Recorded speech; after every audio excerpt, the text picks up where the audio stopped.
Tiago, servo de Deus e do Senhor Jesus Cristo, às 12 tribos que se encontram na dispersão, saudações. Meus irmãos, tende por motivo de toda alegria o passardes por várias provações, sabendo que a provação da vossa fé, uma vez confirmada, produz perseverança. Ora, a perseverança deve ter a ação completa, para que sejais perfeitos e íntegros, em nada deficientes. Se, porém, algum de vós necessita de sabedoria, peça a Deus, que a todos dá liberalmente e nada lhes impropera, e ser-lhe-á concedida. Peça, porém, com fé, em nada duvidando, pois o que duvida é semelhante à onda do mar, impelida e agitada pelo vento. Não suponha esse homem que alcançará do Senhor alguma coisa. Homem de ânimo dobre, inconstante em todos os seus caminhos. O irmão, porém, de condição humilde, glorie-se na sua dignidade, e o rico na sua insignificância, porque ele passará como a flor da erva. Porque o sol se levanta com seu ardente calor, e a erva seca, e a sua flor cai, e desaparece a formosura do seu aspecto. Assim também se murchará o rico em seus caminhos. Amém. Aleluia. Deixa sua Bíblia aberta. Você sabe que eu não tenho uma mensagem, eu tenho e o texto dessa noite é Tiago 1, de 1 a 11. O tema do mês é esse aí, ó, coerência. Vivemos o que pregamos? Pode continuar, Cristiano. O dedo já está doendo, né? Tá tranquilo? Tá na benção? Tem mais 1h30 ainda.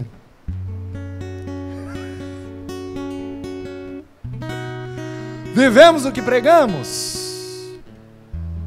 Porque isso é coerência. Quando você faz aquilo que fala. É alguém que fuma dar um sermão em alguém mandando parar de fumar. Isso é incoerência.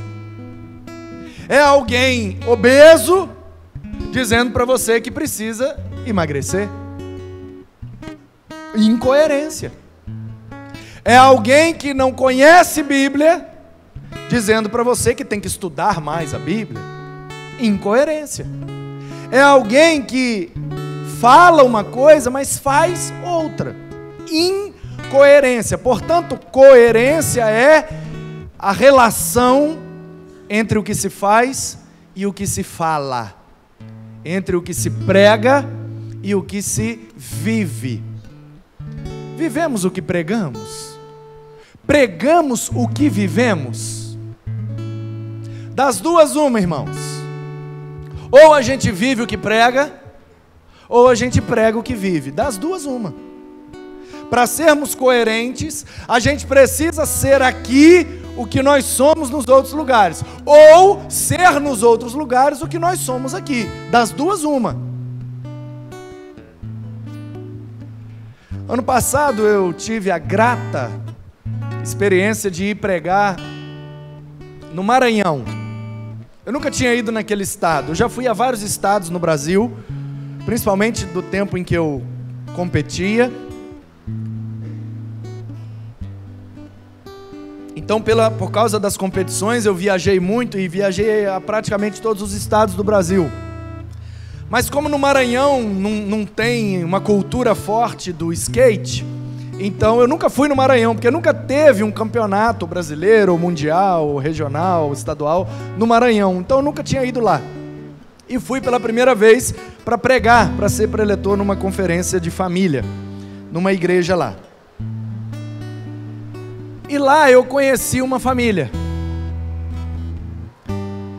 E era um casal com um casal de filhos.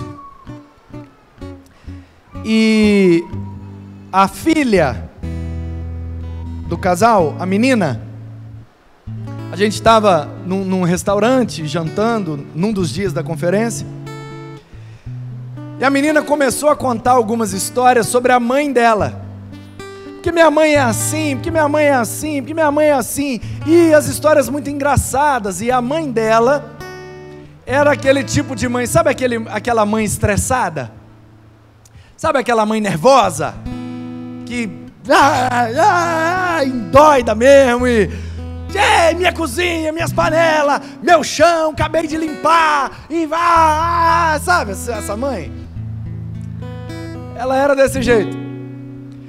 E a menina contando as histórias e rindo. E a mãe da menina tinha sido, em tempos anteriores, líder do Ministério de Mulheres da igreja. Não da igreja que eu estava pregando, de uma outra igreja, mas estávamos juntos lá no processo. E ela disse assim: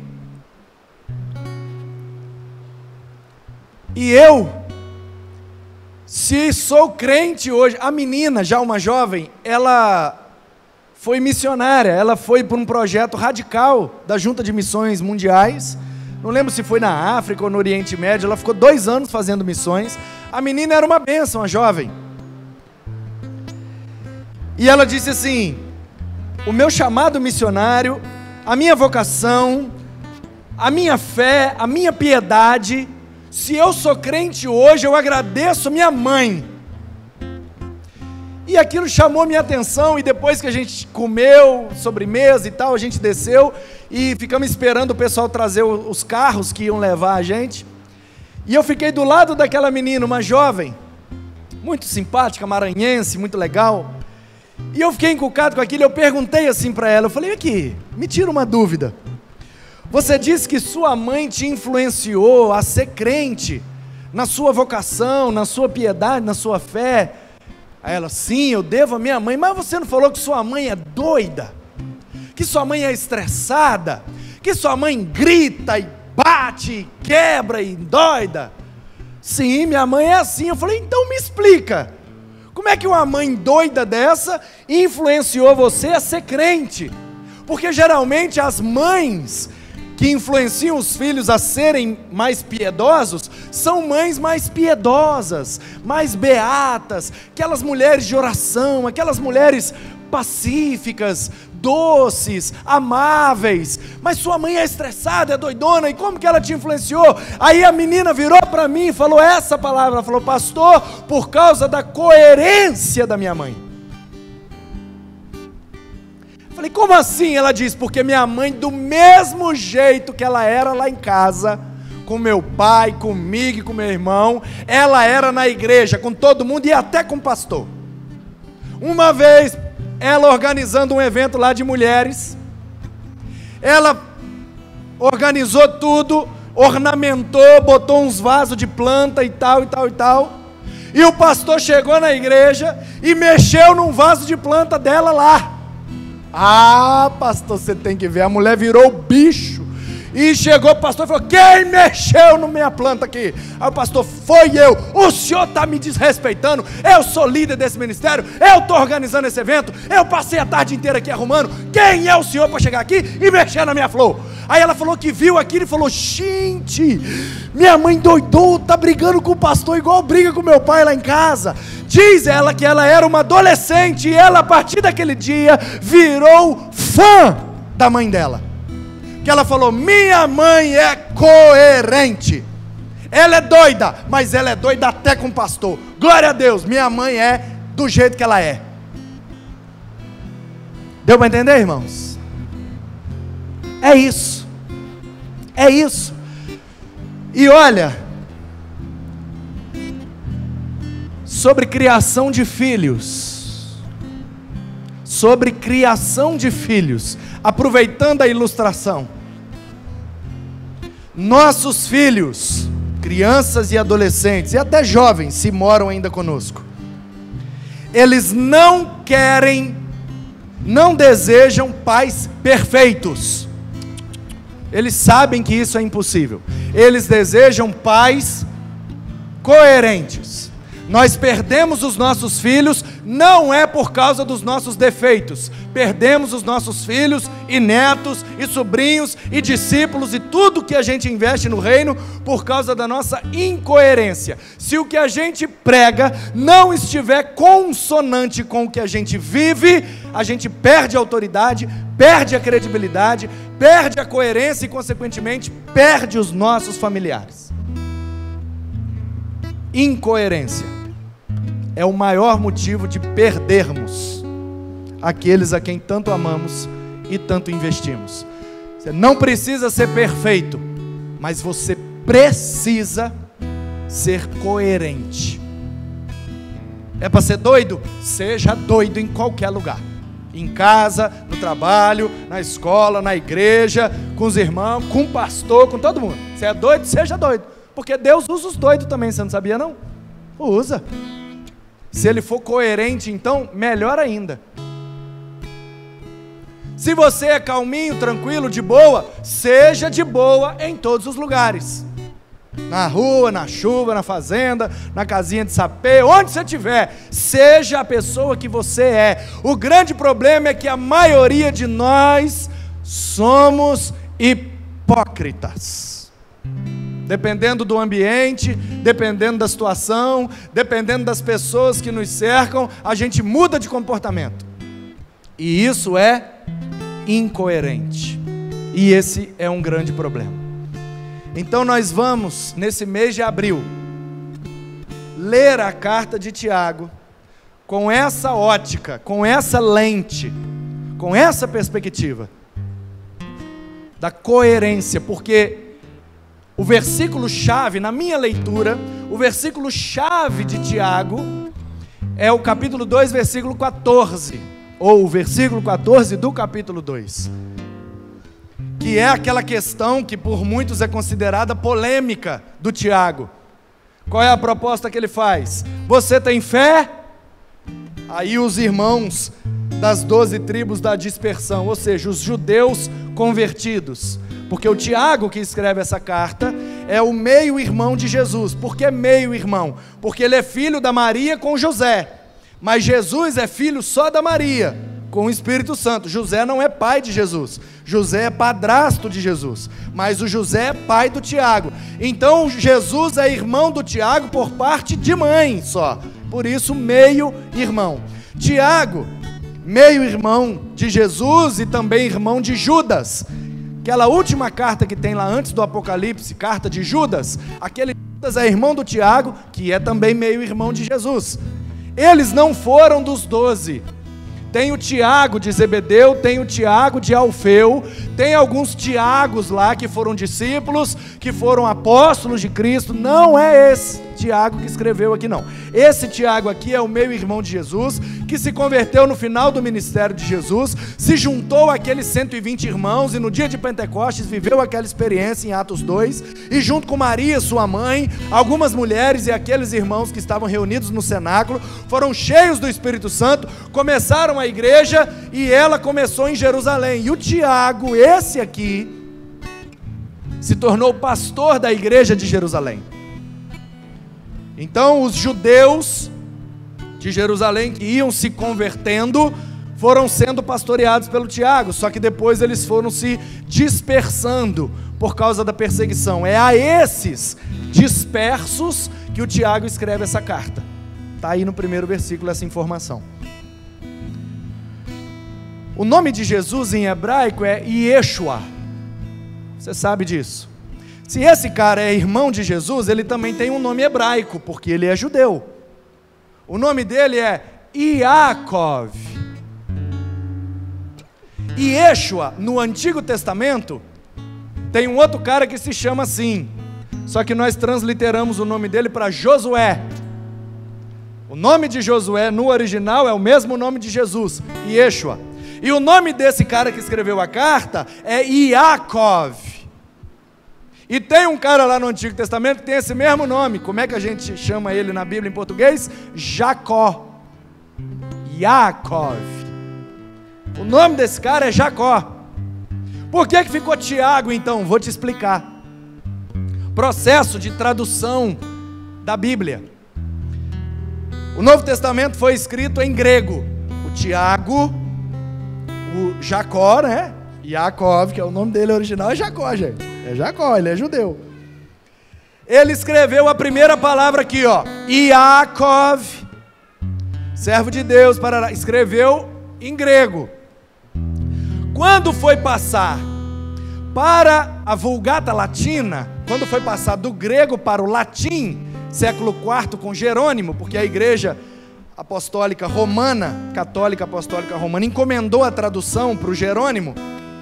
Na hora de traduzir Yaakov para o latim, ele colocou Iago. Entendeu? E o do hebraico virou o I, o Aleph virou Alfa, e assim sucessivamente ele foi transliterando e virou Iago. Aí a rainha Valéria, da Espanha, logo depois da Reforma Protestante, século XVII mais ou menos, a rainha Valéria lá da Espanha quis a Bíblia em espanhol. Então a Bíblia só tinha no original o Novo Testamento em grego. Depois, no século IV, a Igreja Católica Apostólica Romana encomendou a versão em latim, chamada de Vulgata Latina, feita pelo Jerônimo. Depois, quando a igreja rachou, e aí o rei da Inglaterra queria casar-se novamente, e o Papa Romano recusou-se a fazer o seu casamento, então ele tirou as igrejas inglesas da igreja romana e fundou na Inglaterra a igreja anglicana. E aí depois o rei Tiago, King James, tá vendo, ó? Tiago em inglês é James. Por quê? Porque James é a transliteração do Yaakov. O rei Tiago da Inglaterra encomendou a versão em inglês da Bíblia, a versão King James, do rei Tiago. Aí o pessoal traduziu, usando o grego e o latim, passou para o inglês, a versão do rei Tiago, King James. A rainha Valéria ficou com ciúme, com inveja, e falou: pô, se a Inglaterra tem a Bíblia na língua inglesa, eu quero a Bíblia na língua espanhola também. E aí traduziram para o espanhol, e se chama a versão Reina Valera, em espanhol, da rainha Valéria. Não é isso, Jesus? Ele é espanhol, ele sabe o que eu estou falando. Provavelmente ele estudou isso na escola lá. Então, quando foram traduzir para o espanhol, por influência da igreja romana, eles tinham o costume de colocar o título dos livros do Novo Testamento adjetivando os escritores com o adjetivo santo. Provavelmente, se você tem uma Bíblia em português bem antiga, está lá, Evangelho segundo São Mateus, Evangelho segundo São Lucas, não é assim? O São ali significa santo. Na versão da rainha Valéria, o cara foi escrever lá, aí o cara colocou Epístola de Santo Iago, que o nome do cara é Iago, Yaakov, que vem lá do hebraico Jacó. Epístola de Santo Iago. A primeira versão da rainha Valéria é assim que está o título dessa carta, Epístola de Santo Iago. Só que a língua espanhola passou por um processo de mutação e surgiu na língua espanhola um negócio chamado apóstrofo. Não é apóstolo, apóstolo são os de Jesus. Apóstrofo é aquela vírgulazinha, como se fosse uma aspa, que une duas palavras, caixa de água. Aí você pega o D mais água, bota D apóstrofo, água, fica caixa d'água. Ok? Aí quando surgiu o apóstrofo, na língua espanhola principalmente, quando o pessoal foi fazer a versão da Bíblia, eles colocaram o apóstrofo, Epístola de Santiago. Santo Iago, botou o apóstolo, virou Santiago. Aí quando foi passar para o português, o João Ferreira de Almeida fez Santiago. Em vez de ele tirar o Santi e ficar só com o Iago, ele pegou o T do santo e juntou com o Iago. Aí para nós ficou Tiago. Tá errado. Agora como é que tira esse T daqui? Já era. Para mim, o versículo-chave dessa carta é o 2,14. Tiago pergunta assim: você tem fé? Aí os crentes responderiam: claro que eu tenho fé. Então me mostre suas obras. A proposta do Tiago é essa: eu preciso saber se a sua fé é coerente. Mostre-me o que você crê de acordo com o que você vive, e deixa eu ver se procede. Porque ser crente de boca, ser crente de frequentar culto, ser crente de dar dízimo, de participar de evento, de congresso de programação, é mole, é fácil. A porta está aberta, até cachorro entra. Eu quero ver na sua vida, quero ver no dia a dia, quero ver nas reações, quero ver nas dificuldades. Obrigado, Leandro.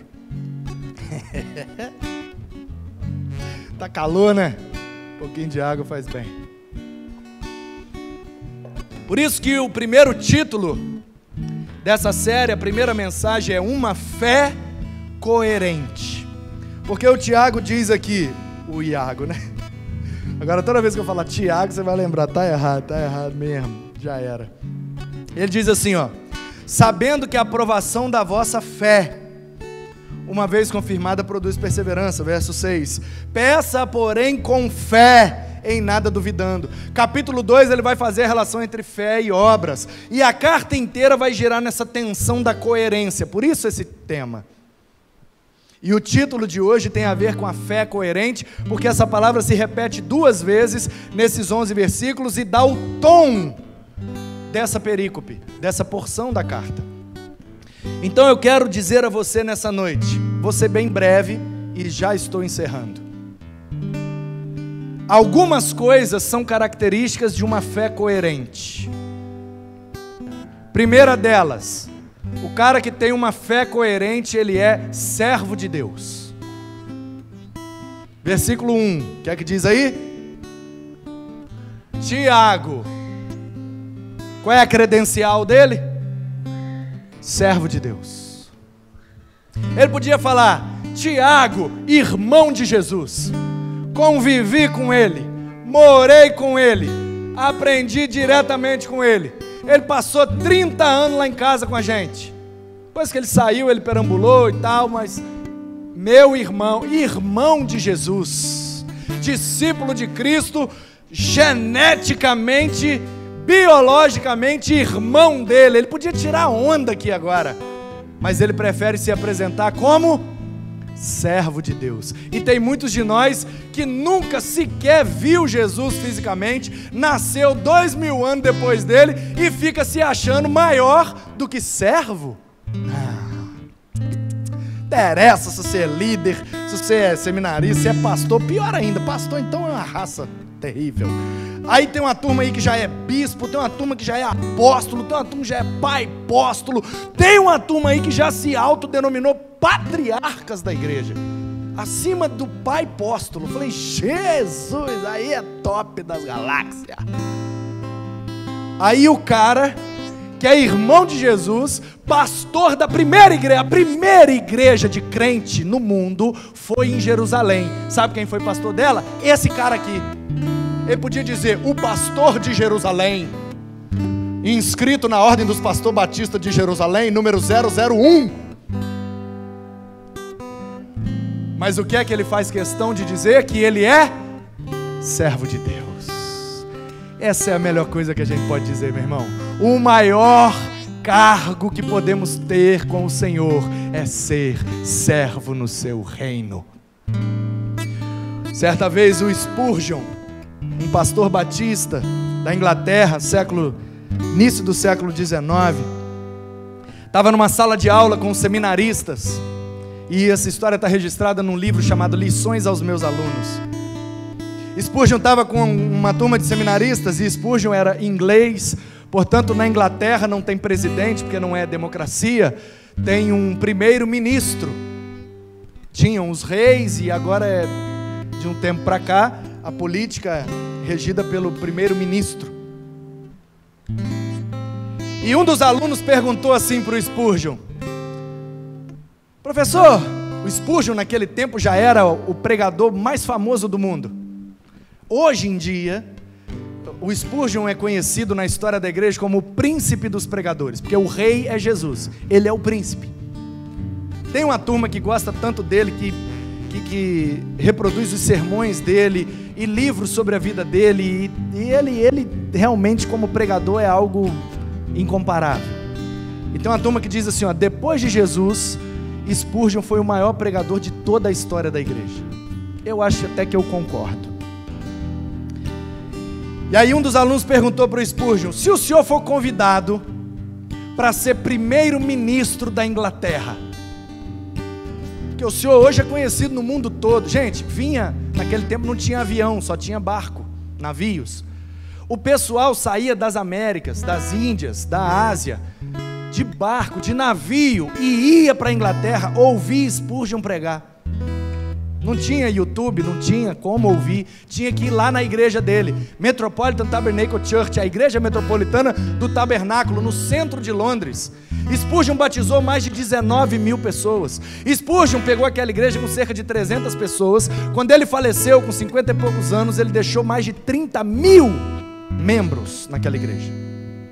Spurgeon, no final do seu ministério, no auge da sua fama e notoriedade, ele chegou a pregar em 10 cultos num domingo, porque o máximo que eles conseguiram colocar dentro do templo foi cerca de 3 mil pessoas. Então, para que todos pudessem ouvir sem microfone, não tinha data show, não tinha tecnologia nenhuma, para ouvir ele tinha que entrar no templo. Então, como cabia no máximo 3 mil, eles faziam 10 sessões de culto, porque tinha domingo que Spurgeon pregava para 30 mil pessoas.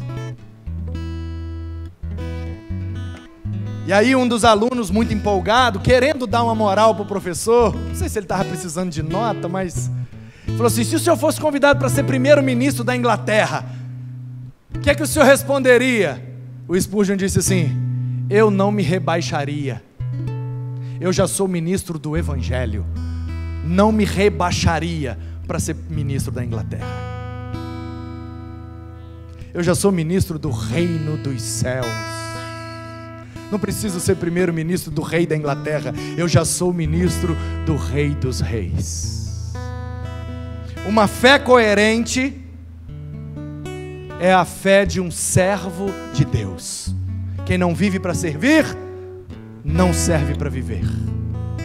Em segundo lugar, versículo 2 diz, meus irmãos, tende por motivo de toda alegria. Uma fé coerente é uma fé alegre. A pessoa é crente, a pessoa se diz crente, a pessoa diz que tem fé, mas ela está sempre chorando, sempre murmurando, sempre reclamando, sempre com a cabeça baixa. Oh vida, oh céus, oh azar. Que fé é essa, meu irmão? Tudo bem você chorar de vez em quando, tudo bem você chorar uma perda. Terça-feira agora eu chorei, culto fúnebre do pastor Henry Bacon. Que perda! Chorei, mas também sorri, porque a minha fé é coerente, a minha fé me dá a certeza de que daqui a pouco eu estarei no céu novamente junto com o pastor Henry Bacon. Isso é uma fé coerente, é uma fé que gera alegria, porque a nossa fé é a certeza das coisas que esperamos, a convicção daquilo que nem vemos, e essa convicção, ainda que tudo ao nosso redor esteja ao contrário, esteja ruim e adverso, a nossa fé nos enche de esperança para colocar um sorriso no nosso rosto. Aleluia! Uma fé coerente produz alegria na vida do crente.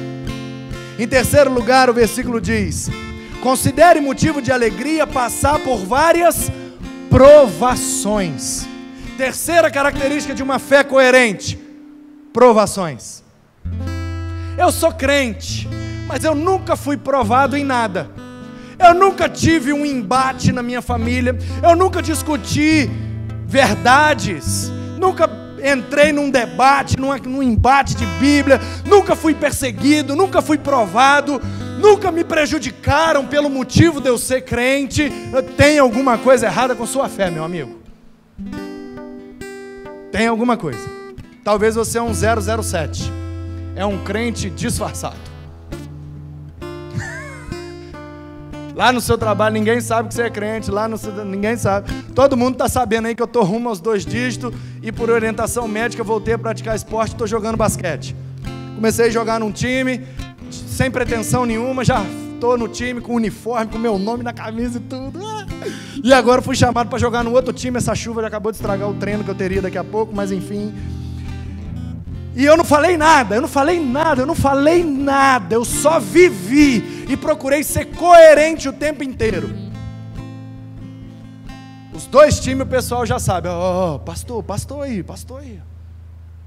Um cara de um outro time, que jogou contra o meu time, viu uma postagem minha na internet, porque eu marquei o ginásio e ele postando coisa do ginásio, olhou o ginásio, foi vendo as postagens do basquete da competição lá do dia, viu o meu story junto com os outros lá, me chamou e falou assim: ei, eu vi o lance seu lá, pô, você fez uma cesta massa lá, no torneio lá dos veteranos? É, no torneio.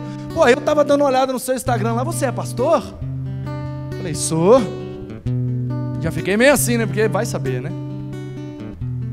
O cara do time contrário, o time que é o maior rival do nosso, o cara virou e falou assim: não tem como você vir no nosso treino fazer uma oração e dar uma palavra pro time aqui, não?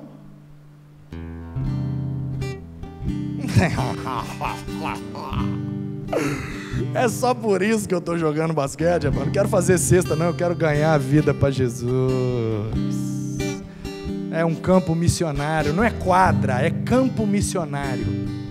Porque uma fé coerente passa por provações. Por quê? Porque você precisa se posicionar como crente. Esses dias num treino lá, tem um cara lá que é meio doidão da cabeça, doidão mesmo. Mas ele não bebe, não fuma, não usa droga, mas ele é doidaço, mas doido, alucinado mesmo. E ele grita: eu tô alucinado! Maluco. E ele é bruto. E a gente num treino lá, ele veio batendo, pum, bateu, ai. Aí ele bateu, pum, ai. Aí pum, eu não revidei, não fez, eu segurando, né? Ô Jesus, me ajuda. O cara ficou irritado que eu não revidei. Aí ele falou assim: ô velho, joga firme, joga que nem homem. Eu falei: eu não preciso te bater para provar que eu sou homem não, velho. Aí ele olhou assim, viadinho, e foi jogando. Aí eu fiquei olhando assim, eu falei: é Jesus. Considere motivo de grande alegria o passardes por provações. Se sua fé não é provada, sua fé não é coerente. É um cliente que te tira do sério, é um amigo de escola, é um colega de trabalho, é seu chefe, é seu vizinho, é sua sogra, aleluia. Considere motivo de grande alegria o passardes por provações. Às vezes é dentro da própria família, mas se nossa fé não é provada, ela não está sendo coerente. Amém? Então quais são as características de uma fé coerente? Servir a Deus, ter alegria, passar por provações e ser perseverante. Olha o final do versículo 3. Sabendo que a aprovação da vossa fé, uma vez confirmada, produz perseverança. Uma fé coerente é perseverante. Ai, eu comecei a tocar e aí já criticaram minhas notas. Ah, vou parar de tocar. Ah, comecei a ficar no som, alguém já veio me dar uma ordem, ou já me criticou, e já o som deu um chiado, já olhou todo mundo lá pra cima. Ah, também não vou ficar mais no som. Ah, eu comecei a evangelizar e o cara me mandou para aquele lugar que ele não gosta de crente. Ah, não vou mais evangelizar. Ah, comecei a vir na aula do instituto e foi cansativo, não sei o que, eu já não volto mais. Ah, eu assumi um ministério, na primeira programação já deu um problema lá e tá. Ah, também já não vou mais fazer nada. Ah, não vou fazer, não faz nada nunca. Sua fé não é coerente. Você diz que tem fé, mas não tem. Por quê? Porque você não se demonstra perseverante.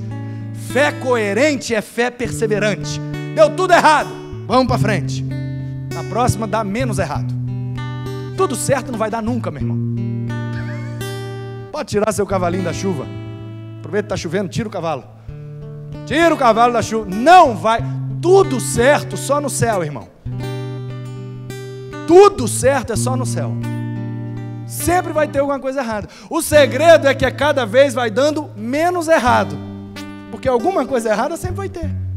Sempre vai ter uma crítica, sempre vai ter uma palavra contrária, sempre vai ter um desânimo. Se você procurar motivo para desistir, eu faço uma lista para você. Motivo para não estar aqui pregando agora, eu te dou mais de 1000. Mas por que é que eu estou aqui?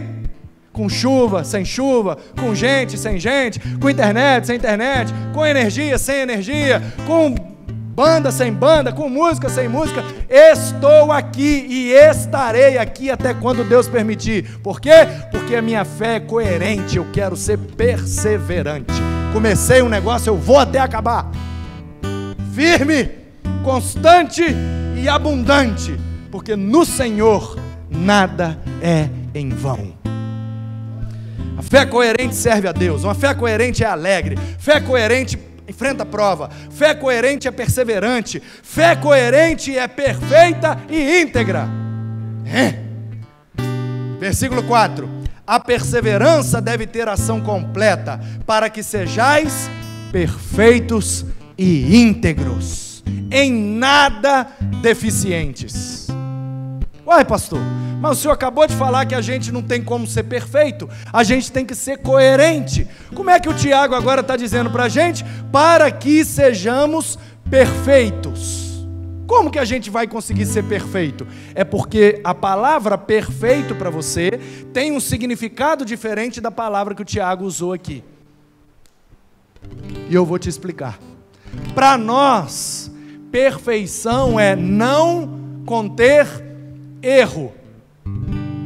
Para nós isso é perfeição. Só que esse não é o significado original da palavra. A palavra perfeito é uma palavra latina. Nossa língua em português é de origem latina. Por isso, perfeito vem do latim perfecto. São duas palavras. Perfecto. Fecto é feito. Feito. Você fez algo, está feito. O que é per? É uma palavra. Per amore. O cara já cantou aí em italiano. Perseverança, persuasão.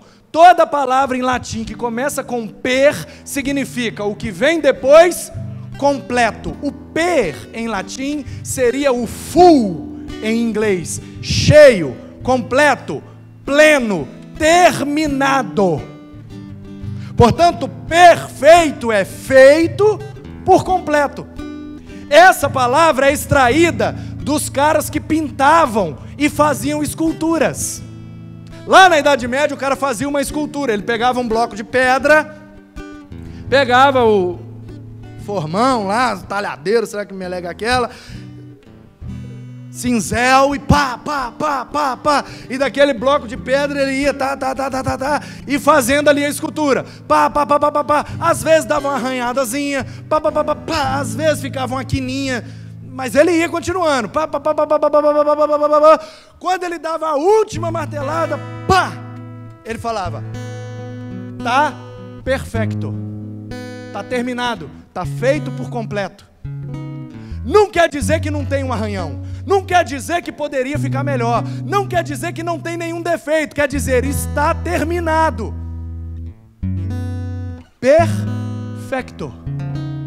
Perfeito. Perfeito, meu querido. Não é sem defeito, perfeito é por completo. Portanto, a orientação da Bíblia é: se a nossa fé for coerente, nós seremos perfeitos e íntegros, em nada deficientes. O que é que a Bíblia está dizendo? Deus tem uma obra para fazer na sua vida. Você precisa permitir que Deus, como escultor da sua vida, termine essa obra. Para de atrapalhar Deus. Nessa área da minha vida aqui não vou deixar Deus mexer. Nessa parte aqui da minha vida não vou deixar Deus mexer. Não, no meu bolso não, o dinheiro é meu. Eu que trabalhei, eu que ganhei, não, o dinheiro é meu, Senhor, não, o dinheiro é meu. Não vai botar a mão no meu dinheiro, não. Aí a gente fica privando Deus de trabalhar a nossa vida de forma íntegra, de forma perfeita. tratar tudo, mexer em tudo, talhar tudo, esculpir a nossa espiritualidade por completo. É isso que a Bíblia está dizendo. Portanto, uma fé coerente é uma fé que permite Deus tratar todas as áreas da nossa vida, em nada deficientes, ou seja, sem privar Deus de mexer em nada.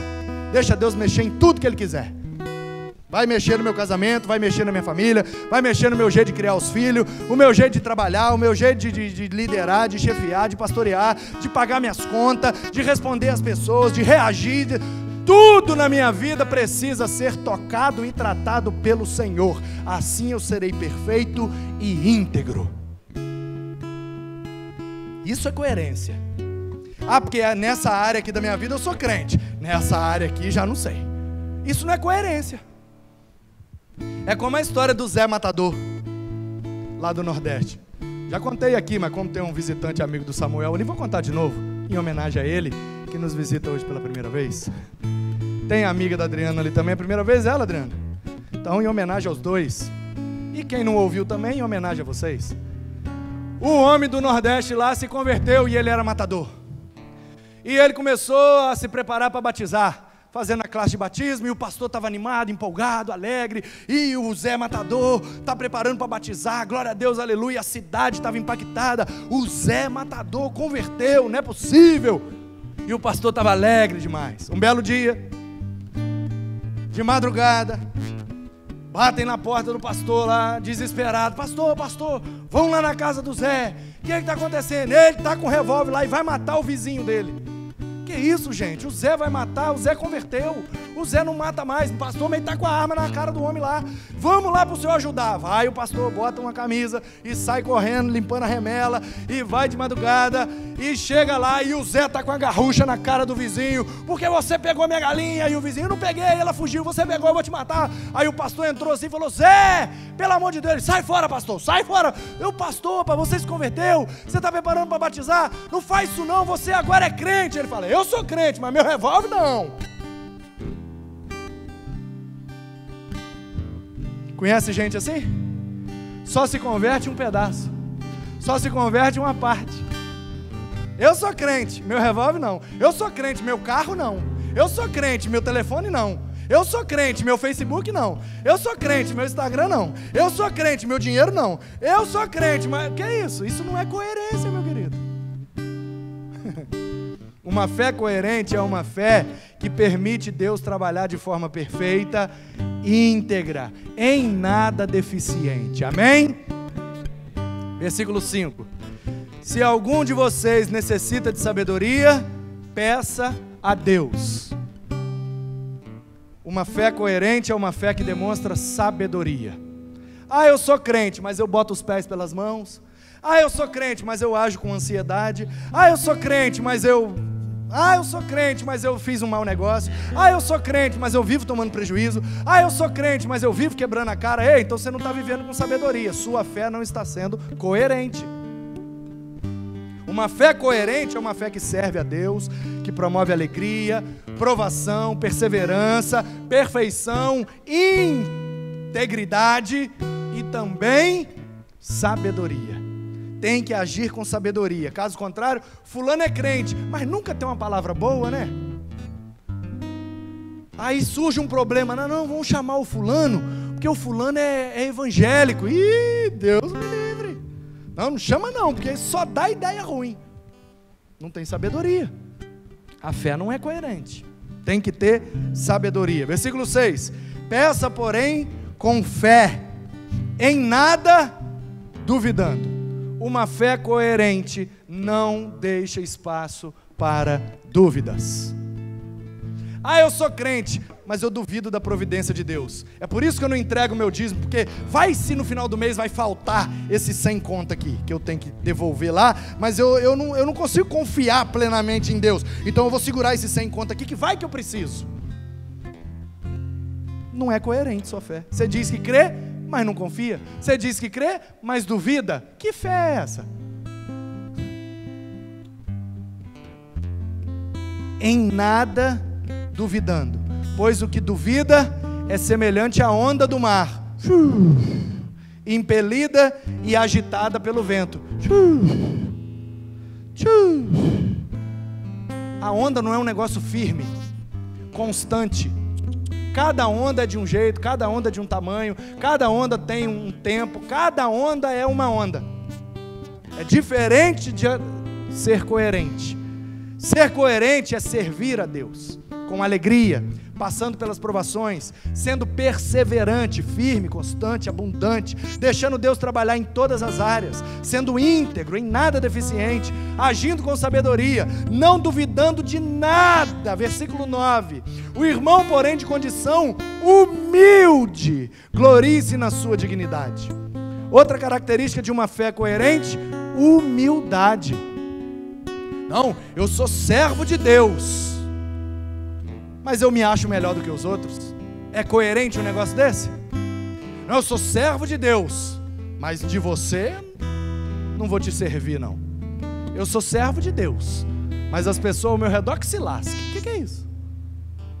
Como é que você pode amar a Deus a quem não vê e não amar a pessoa que está do seu lado, a quem você está vendo? Sua fé não é coerente. Não, eu com Deus, ó, estamos de boa, mas eu com meu irmão, eu nem falo com ele. Que é isso? Sua fé não é coerente, meu querido. Condição humilde. E o rico, versículo 10, a minha versão eu acho maravilhosa, não sei como é que está aí na sua Bíblia, mas versículo 10 da minha diz assim: o rico tem que se gloriar, tem que se... se você quer se achar, você tem dinheiro, então você tem que ter insignificância. Característica de uma fé coerente: insignificância. Olha, pastor, então quer dizer que eu só vou ser um crente coerente? Até fica legal essa expressão, hein? Crente coerente, dá até um rap, hein?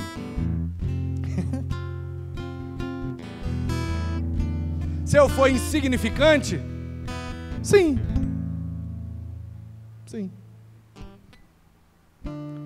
Porque quando você se acha significante, você acha que você merece alguma coisa. Não, eu mereço. Não, eu fiz isso aqui, ó. Então eu já vou para o culto esperando um elogio, porque eu sei que o pessoal vai elogiar, porque eu fiz, e fiz muito bem feito, viu? Diga-se de passagem, assim, com toda humildade, mas eu sou o melhor.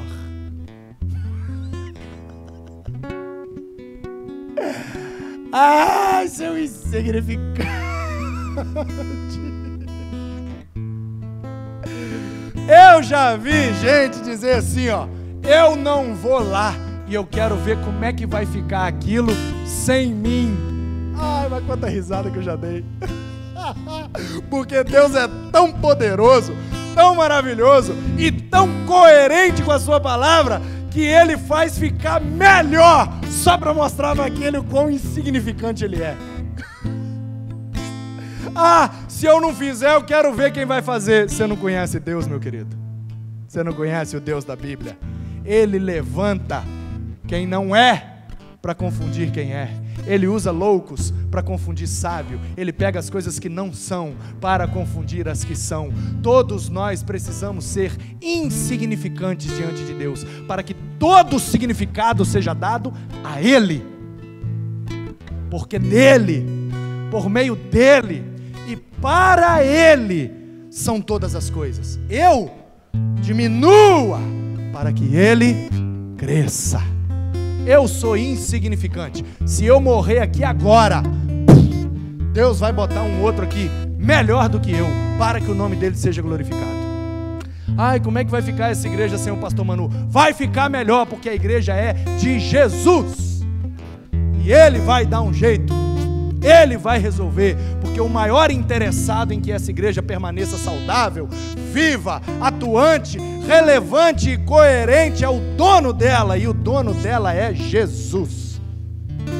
Eu estou aqui há 4 anos, e essa igreja já estava aqui, ó, muito antes de mim. Eu era criança, eu ainda usava fralda, fazia cocô nas calças. Essa igreja já se reunia aqui na casa da irmã Mercedes, e já existia como comunidade de crentes.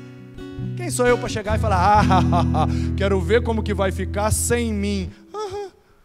Você era um bebê de fralda, já tinha isso aqui, rapaz, presta atenção. Chegou ontem. Tem gente que se acha significante demais. Acabou de chegar, aí entrou no bonde. A gente não usa bonde mais, vamos falar Transcol, né? Que a gente não anda de bonde, a gente anda de Transcol. A gente fica usando umas ilustrações ultrapassadas, né? O cara entrou no Transcol, agora, acabou de entrar no Transcol, parou lá no ponto, ele entrou. Aí ele não pagou a passagem. Ele foi passando, ou por baixo ou por cima da roleta, não sei o que ele arrumou, ele passou. Não pagou a passagem. Aí tinha uma senhora sentada e falou, senhora, dá licença, porque eu tenho que sentar na janela. Tem muita gente que é assim. Acabou de entrar no negócio, nem pagou a passagem, e já está querendo sentar na janela. Que isso, rapaz? Você acabou de entrar, você fica em pé. Você acabou de chegar, amigo. Fico vendo um monte de gente que não plantou nada, que não regou nada, que não adubou nada, que não fez nada, querendo colher frutos. Não, porque lá na outra igreja, porque lá no outro, porque eu, ei, senta aí, sossega. Acabou de chegar. Tem nego que está 30 anos aqui dentro, ralando.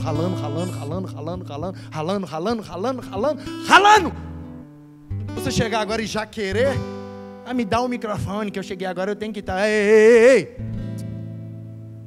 Mais respeito, por favor. Seja coerente. Porque eu vim da igreja tal. Caguei para a igreja tal que você veio. Aqui é a igreja daqui. E nós estamos aqui. Eu estou há 4 anos. Tem gente que está aqui há mais de 30. Tem gente que botou esses tijolos de pé. Tem gente que pendurou aquelas madeiras ali. Tem gente que botou massa nessa parede aqui. Tem gente que pregou isso aqui. Gente que colou esse carpete. Gente que botou essa madeira. Que botou essa caixa de som. Gente que fez um monte de coisa antes de você chegar. E você chegou agora e já quer sentar na janela. Nós vamos te receber bem. Nós vamos te abraçar. Nós vamos te beijar. Nós vamos pegar no colo se puder. Dependendo do seu peso, né? Agora, não vem se achando não, meu querido, que nós vamos te mostrar ali, a porta da rua é a serventia da casa. Aqui só tem um que é significante, o nome dele é Jesus. Aqui só tem um que está no centro, o nome dele é Jesus. Aqui só tem um que dá ordem, o nome dele é Jesus. Aqui só tem um que manda, o dono, e o dono dessa igreja é Jesus Cristo. Importa quem tem mais dinheiro, quem tem menos dinheiro. Olha o que diz aí, o cara que é pobre tem que ser humilde, porque tem gente que é pobre e é soberbo, hein? Não tem fezes no intestino para evacuar, mas se acha que todo mundo tem que me tratar bem, porque me olharam torto, porque não sei o que, me ajuda, velho. O irmão, porém, de condição humilde, glorie-se na sua dignidade, seja digno.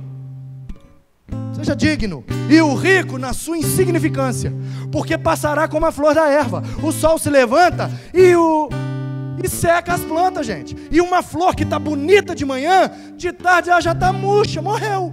O que a Bíblia está dizendo? Não seja soberbo, não seja prepotente, não fique se achando melhor do que ninguém. Isso te torna incoerente. Hoje você está lá em cima, amanhã você está lá embaixo, porque a vida é uma roda gigante, meu irmão. Aqui,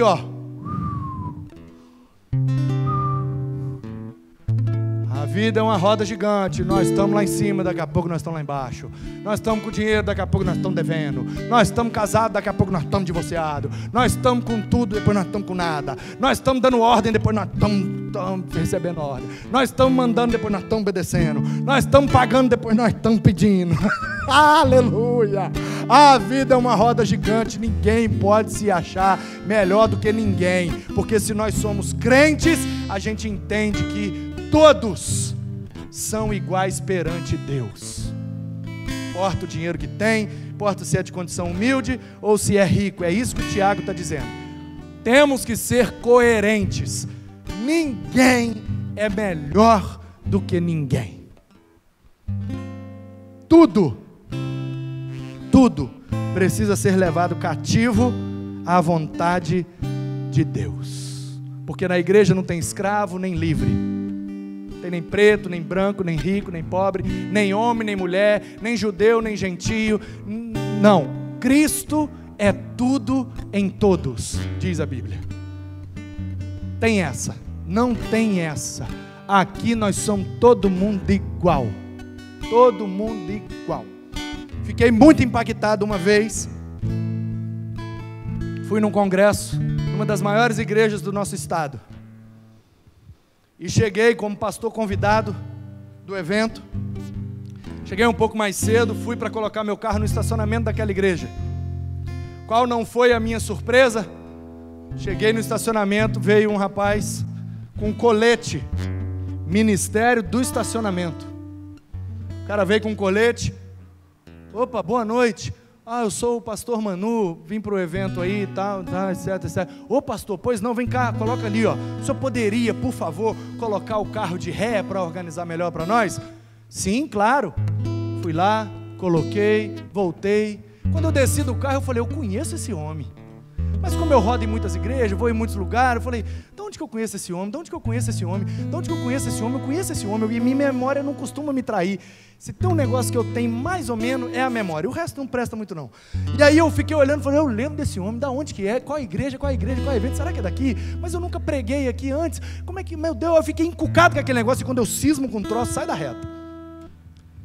Aí eu fiquei com aquilo. Cheguei em casa, pá. Passou uns minutinhos, entrou a propaganda. Quem era o homem? Prefeito de uma cidade da Grande Vitória. Não, porque falando lá na propaganda, o prefeito. Aí eu falei, é o homem do estacionamento. Prefeito de uma cidade da Grande Vitória. Membro daquela igreja, com um coletim do Ministério do Estacionamento, virando para mim, falando, o senhor pode, por favor, colocar de ré, pastor? Porque na igreja não tem maior nem menor, nem mais nem menos importante. Cristo é tudo em todos. Para encerrar, vou contar uma história para vocês maravilhosa, que aconteceu na 8ª Igreja Presbiteriana de Belo Horizonte. Pastor Jeremias Pereira contou essa história para nós, numa vez que ele falou. Diz ele, que estava lá no final do culto, aquele momento que o pastor está despedindo dos irmãos, etc, né, tal, o culto tinha terminado. Veio um homem da igreja, com uma sacolinha. Quem está me ouvindo? Se você esquecer tudo, beleza, mas essa história não esquece. Essa história, presta atenção, essa história é maravilhosa. O homem chegou e falou, aqui pastor, oferta do estacionamento. Aí ele, que é isso, meu irmão? Oferta do estacionamento? É, pastor, nós recolhemos uma oferta lá no estacionamento, trouxe aqui para o senhor botar no gasofilácio. Pastor, eu não mexo com dinheiro não, bota lá. Procura um diácono aí. Aí diz o pastor que ficou encucado com aquilo, oferta do estacionamento. Olha o detalhe da história que a gente não conhece, porque a gente não é lá da igreja. O homem que veio com um saquinho de dinheiro, cheio de moeda, e nota também. Pele escura, moreno bem escuro. O cara chegou e deu. Aí o pastor Jeremias contou a história pra gente e explicou os bastidores. Ele falou, gente, sabe o que aconteceu? O homem tem a pele bem escura. Ele estava com um colete lá no estacionamento. O pessoal da igreja, que é meio... Porque tem uma turma que compra um carrinho melhor, já começa, né?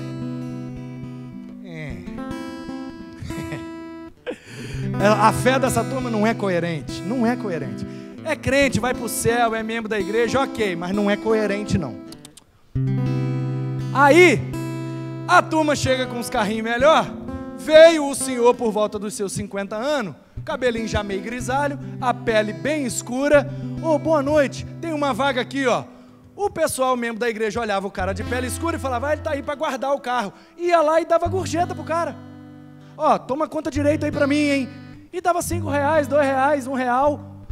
O cara, disse o pastor Jeremias para nós, o cara é o cirurgião mais famoso de Belo Horizonte. Milionário, milionário, cobertura na praia, casa em Miami, na Flórida, e mora num apartamento de 800 metros quadrados em Belo Horizonte. O cara milionário, uma Mercedes conversível, é o carro que ele vai para a igreja. Só que o cara é negro. E ele serve no estacionamento. A turma, por causa da pele do cara, cuida direito aí, dando gorjeta. Olha só que coisa maravilhosa. O cara podia virar e falar, você sabe com quem você está falando? Eu sou o neurocirurgião fulano de tal, eu sou milionário, você está achando que eu sou flanelinha? E bababababababá, e dá um sermão, entendeu? Mas o cara, a fé dele é coerente. Ele falou, quer saber? Eu não vou falar nada, vou pegar esse dinheiro e vou levar de oferta para a igreja.